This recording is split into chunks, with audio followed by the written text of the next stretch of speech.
दोस्तों आज हम एक्सप्लेन करने वाले हैं 2024 की latest movie good grief. Film की शुरुआत में हम मार्क नाम के एक लड़के को देखते हैं। मार्क एक आर्टिस्ट होता है और वह पेंटिंग बनाना अच्छे से जानता है। उसका सपना होता है कि वह फ्यूचर में अपनी आर्ट गैलरी ओपन करेगा और वह यह बात अपने दोस्त थॉमस को बता रहा होता है। यहीं पर मार्क का एक हस्बैंड भी होता है जिसका ओलिवर नाम होता है। दरअसल यहाँ इस पार्टी के अंदर बहुत सारे गे होते हैं और इस पार्टी को ऑर्गेनाइज करने वाला ओलिवर ही होता है।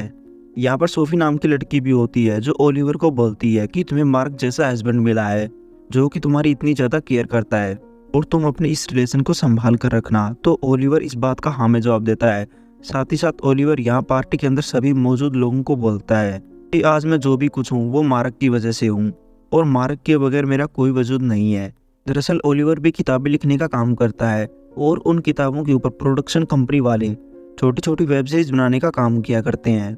बाद में ओलिवर को यहाँ से जाना पड़ता है और वह मार्क से मिलता है और कहता है कि मैं तुमसे अगली सुबह मिलूंगा, और इतना बोलकर वह चला जाता है। बाकी बचे हुए यहाँ पर जितने भी लोग होते हैं वो पार्टी के अंदर गाने गाते हैं और इंजॉय करते हैं। लेकिन थोड़ी सी देर बाद इन्हें पुलिस के सायरन सुनाई देते हैं और इन्हें पता चलता है कि इनके घर से कुछ दूरी पर एक गाड़ी का एक्सीडेंट हुआ है और वह गाड़ी ओलिवर की है। तो मार्क यह देखते ही टूट जाता है। मार्क जल्दी से भाग कर जाता है लेकिन पुलिस वाले उसे रोक लेते हैं और हमें पता चलता है कि ओलिवर की मृत्यु हो चुकी है। मार्क को तो यकीन ही नहीं होता कि उसने अपने हस्बैंड को खो दिया। मार्क अब बिल्कुल अकेला रहने लगा था और जब वह अगली सुबह उठता है तो वह सपना देखता है कि जैसे ओलिवर अभी भी उसके पास है और अपने पुराने दिनों को याद करता है जब वो दोनों एक साथ हुआ करते थे और एक दूसरे से बहुत ज़्यादा प्यार किया करते थे। अगले दिन यहाँ पर मार्क का फ्यूनरल किया जाता है। फ्यूनरल के टाइम पर बहुत सारे लोग आए हुए होते हैं। यहाँ पर एक लड़की भी होती है जो ओलिवर के नाम पर कुछ लाइन बोलती है। वह बताती है कि आज मैं जो भी कुछ हूँ वो ओलिवर की वजह से हूँ। ओलिवर ने ही मुझे मॉडलिंग का काम सिखाया था और आज उसी की बदौलत मैं आसमान को छू रही हूँ, लेकिन वो आज हमारे बीच में नहीं रहे और इस बात का हम सभी को दुख है। लेकिन हमें पता है कि सबसे ज़्यादा दुख यहाँ पर मार्क को है। वह बस रोए जा रहा था। अब मार्क का ख्याल रखने के लिए यहाँ पर सोफी और उसका दोस्त थॉमस है। वो दोनों किसी तरह मार्क को संभाल लेते हैं। मार्क को यहाँ पर एक लॉयर बुलाती है जो ये बताती है कि ओलिवर की बहुत सारी वसीयत थी जो कि तुम्हारे नाम पर है। साथ ही साथ उनके कुछ बिल्स भी पेंडिंग हैं जो कि तुम्हें ही पे करने हैं। तो मार्क इस चीज़ के लिए हाँ बोल देता है। यहाँ पर लॉयर बताती है कि पेरिस के अंदर उनका एक घर भी है और अगर तुम उस घर में रहना चाहते हो या उस घर को बेचना चाहते हो तो हमें बता देना। तो मार्क इस बात का हमें जवाब देता है। मार्क यहाँ पर लॉयर को बताता है कि मेरा दिमाग बार बार ओलिवर के ख्यालों में खो रहा है और बार बार मैं उदास होता जा रहा हूँ और मैं इस तरह प्रिटेंड कर रहा हूँ कि जैसे मैं खुश हूँ लेकिन मैं अंदर से खुश नहीं हूँ। तो यहाँ पर लॉयर बताती है कि ऐसा सभी के साथ होता है, तुम्हें बस अपने आप पर कंट्रोल करने की ज़रूरत है। मार्क रात को अपने घर पर होता है। वहाँ पर सोफी भी आती है और थॉमस भी आता है। सोफी यहाँ पर बताती है कि मेरा जो बॉयफ्रेंड था जिसका टेरेस नाम था उसके साथ मेरा ब्रेकअप हो चुका है। अब मैं आज़ाद हूँ, अब मैं घूम सकती हूँ, इसलिए मैं चाहती हूँ कि तुम भी हमारे साथ घूमने के लिए बाहर आ जाओ। तो मार्क बोलता है कि नहीं, मैं तुम लोगों के साथ में नहीं आ सकता, मैं यहीं पर रहूँगा और अपने प्रोजेक्ट पर ध्यान दूंगा। सोफी बोलती है कि अगर तुम हमारे साथ बाहर नहीं निकलोगे तो तुम घर के अंदर कैद रह जाओगे और ओलिवर की यादें तुम्हें काटने आएंगी। तब मार्क यहाँ पर सच्चाई बताता है और कहता है कि ओलिवर ने आज से 1 साल पहले पार्टी के अंदर मुझे एक लेटर दिया था और मैंने उस लेटर को आज तक संभाल कर रखा हुआ है और मैं आज उस लेटर को खोलकर पढ़ने वाला हूँ। तो सोफी बोलती है कि तुम्हें रोका किसने है, तो उस लेटर को पढ़ो और फिर हमारे साथ घूमने के लिए चलो। तो मार्क ऐसा ही करता है। वो उस लेटर को खोलता है, वो उसे पढ़ता है। उसके अंदर बस ये लिखा होता है कि मैं तुमसे बहुत ज़्यादा प्यार करता हूँ और ओलिवर ने एक नई ज़िंदगी शुरू की है, उसके बारे में भी उसने इस लेटर में लिखा होता है। मार्क इस बारे में किसी को नहीं बताता और वह सोफी और थॉमस के साथ बाहर एंजॉय करने के लिए चला जाता है। जहाँ अपने दोस्तों के साथ काफ़ी एंजॉय करता है। यहाँ पर उसकी मुलाकात थियो से होती है। थियो मार्क से बात करता है। मार्क बोलता है कि तुम जैसा समझते हो वैसा बिल्कुल भी नहीं है।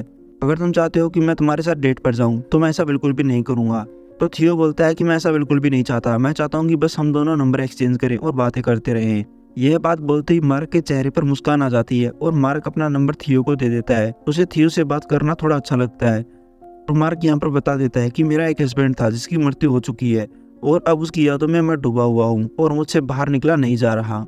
थियो बोलता है कि चिंता मत करो, ऐसा सभी के साथ होता है। अगले दिन सोफी यहाँ पर मार्क और थॉमस के पास में आती है और बताती है कि मैंने टेरेंस के साथ झगड़ा भी कर लिया है और वहाँ से अपना सारा सामान उठा लिया है और अब मैं तुम दोनों के साथ में रहूंगी। तो मार्क बोलता है कि ठीक है। साथ ही वो ये भी बोलती है कि प्लीज मेरे साथ कोई और बातें कर लो, मैं टेरेंस के बारे में कोई बातचीत नहीं करना चाहती। तो मार्क यहाँ पर उन्हें एक सरप्राइज देता है और कहता है कि ओलिवर का एक घर था जहाँ पेरिस के अंदर, और मैं उस घर को बेचने के बारे में सोच रहा था, लेकिन उससे पहले हम वहाँ पर जाएंगे और वहाँ पर खूब एंजॉय करेंगे। तो इस बात से थॉमस और सोफी ये दोनों काफी खुश होते हैं और अगले दिन ही ये सभी लोग पेरिस पहुंच जाते हैं। और ये लोग जब उस घर के अंदर जाते हैं जो घर ओलिवर ने बनाया था, तो वो घर कमाल का होता है। सोफी को वह घर बिल्कुल पसंद आता है। वह बोलती है कि शायद उसने यह घर तुम्हारे लिए बनाया था जहाँ तुम दोनों अकेले प्यार कर सको। मार्क इस बात का कोई जवाब नहीं देता, लेकिन यहाँ पर आते ही उसे ओलिवर की और भी ज्यादा यादें आने लगती हैं। तब थॉमस उसे संभालता है, लेकिन सोफी उसे कोई भी परवाह नहीं है। वह टेरेंस को बिल्कुल भुला चुकी है और यहाँ पर एंजॉय कर रही है।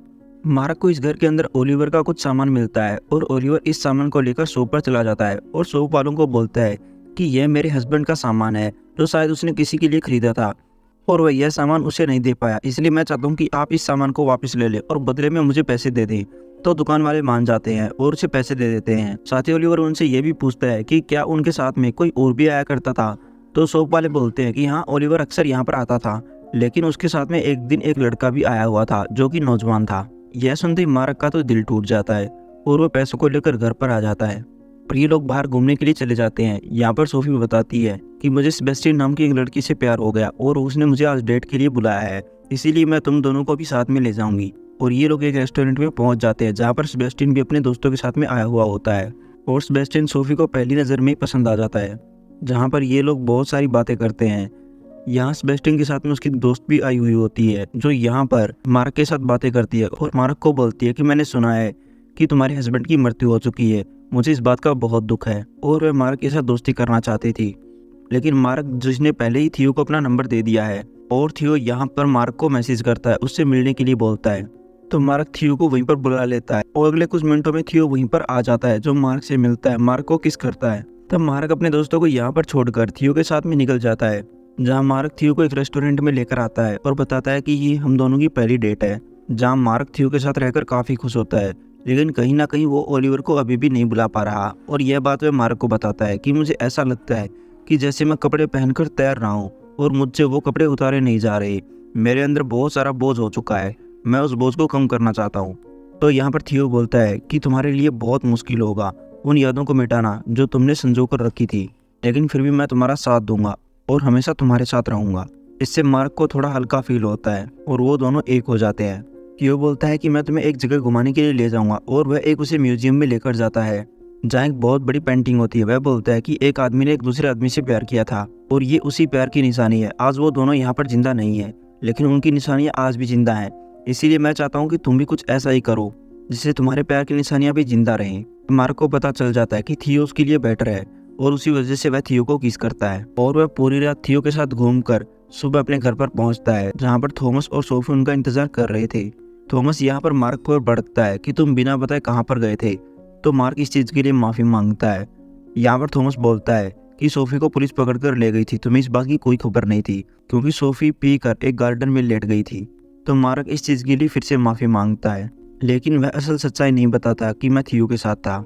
लेकिन तभी इनके घर की एक डोरबेल बजती है और वहीं पर एक नौजवान लड़का आ जाता है जिसके हाथ में बैग था। वह बोलता है कि शायद मैं गलत घर में आ चुका हूँ। तो यहाँ पर मार्क बोलता है कि तुम्हारे पास इस घर की चाबी कहाँ से आई। वह बोलता है कि मैं ओलिवर के साथ रहता था और मैं बर्लिन में रहा करता था और अक्सर जब मैं पेरिस आया करता था तब मैं उसके पास यहाँ पर रुका करता था और हम दोनों एक साथ बातें किया करते थे। तो यहाँ पर मार्क बोलता है कि ओलिवर मर चुका है और मैं उसका हस्बैंड हूँ और मैं इस घर को बेचने के लिए यहाँ पर आया था। और यह लड़का अपना लूका नाम बताता है। साथ ही बोलता है कि ओलिवर बहुत अच्छा इंसान था, उसने मेरी बहुत ज़्यादा मदद की थी। और वह अपना बैग उठाकर यहाँ से जाने लगता है और रुक जाता है। फिर बोलता है कि मैं जब भी ओलिवर के पास आया करता था तो यहीं पर रुकता था, लेकिन मेरे पास अब और कोई ठिकाना नहीं है, इसीलिए मैं चाहता हूँ कि मुझे जब तक कोई दूसरा ठिकाना नहीं मिल जाता तब तक आप लोग मुझे यहाँ पर रुकने दीजिए, मैं बाथरूम में भी सो जाऊँगा। तो यहाँ पर सोफी मान जाती है और इस लड़के को भी यहाँ पर रख लेते हैं और बाद में ये लोग यहाँ पर खाना खाते हैं और ओलिवर को याद करते हैं। यहाँ पर जो सोफी होती है वह सभी को सॉरी बोलती है। वह बोलती है कि मुझे पता चल चुका है कि सिंगल लाइफ बेटर होती है, लेकिन जाने अनजाने में मैंने तुम दोनों का दिल दुखाया है। और बाद में ये तीनों यहाँ पर एक व्हील पे घूमने के लिए जाते हैं जहाँ पर अपने अपने पास्ट के बारे में याद करते हैं। यहाँ पर सोफी टेरेंस के बारे में बोलती है और कहती है कि टेरेंस एक अच्छा इंसान था, लेकिन वह मुझे काबू में किया करता था और मैं उस तरह की लड़की नहीं हूँ, मैं बस खुलकर जीना चाहती हूँ, मैं आज़ाद रहना चाहती हूँ। लेकिन सेबेस्टियन, उसे मेरी सोच का पता है और वह मेरे लिए काफ़ी अच्छा है। यहाँ पर ये लोग ओलिवर के बारे में भी बातें करते हैं। साथ ही यहाँ पर थॉमस होता है, वह मार्क को बोलता है कि तुम बस खुश रहा करो। जब तुम उदास होते हो तब औरों को फ़र्क नहीं पड़ता है, लेकिन मुझे बहुत ज़्यादा फ़र्क पड़ता है क्योंकि तुम मेरे बेस्ट फ्रेंड हो। साथ ही वह यह बोलता है कि मेरी मॉम का कॉल आया है और मैं पेरिस से अगली सुबह यहाँ से जा रहा हूँ। तो मार्क भी बोलता है कि ठीक है, मैं भी इस घर को बेचकर तुम लोगों के पास जल्द ही आऊँगा। और इस तरह से थॉमस वापस अपने घर पर चला जाता है और यहाँ पर सोफी और मार्क रहते हैं। और मार्क जब अपने घर पर आता है तब वहाँ पर लूका नाम का जो लड़का होता है वो पैकिंग कर रहा होता है, वो वापस जा रहा होता है। वह बोलता है कि भले ही तुम ओलिवर को गलत समझो कि उसने मेरे साथ भी रिलेशन रखा, लेकिन सच बताऊं तो ऐसा कुछ भी नहीं था। मुझे ही उससे प्यार हो गया था क्योंकि ओलिवर था ही ऐसा, वो हर किसी के दिल में आ जाता था। और इस चीज़ के लिए वह मार्क से माफ़ी मांगता है और मार्क से मिलकर यहाँ से चला जाता है। तब मार्क यहाँ से वापस से अपने लॉयर के पास में पहुँच जाता है और उस घर को बेचने के बारे में बात करता है। साथ ही वह यह भी बोलता है कि मैं धीरे धीरे उन यादों से बाहर आ रहा हूँ। तो यहाँ पर लॉयर बोलती है कि हमारे साथ ऐसा ही होता है। मैं भी एक लड़की के साथ 9 साल तक रिलेशनशिप में रही थी और जब वो मुझे छोड़कर चली गई थी तब मेरा बुरा हाल हो गया था। उसके बाद मैंने पढ़ाई की और उसके बाद मैं फाइनेंशियल की पढ़ाई की और मैंने लॉ किया और एक लॉयर बनी। इसीलिए तुम भी हार मत मानो, तुम्हारी ज़िंदगी भी ट्रैक पर आ जाएगी। मार्क यहाँ पर अपनी लॉयर को बोलता है कि मैं बस अकेला रहना चाहता हूँ, मैं समुद्र के किनारे पर एक घर खरीदना चाहता हूँ और वहाँ पर रहकर बस पेंटिंग करना चाहता हूँ और समुद्र को देखना चाहता हूँ। तो लॉयर बोलती है कि तुम्हारा ये सपना ज़रूर पूरा होगा। और मार्क को हम आखिरी बार घर में देखते हैं जहाँ वह ओलिवर की पेंटिंग बना रहा होता है और फाइनली उसका सपना पूरा हो जाता है। उसका सपना आर्ट गैलरी ओपन करने का था, जहाँ उसने आर्ट गैलरी ओपन कर भी ली।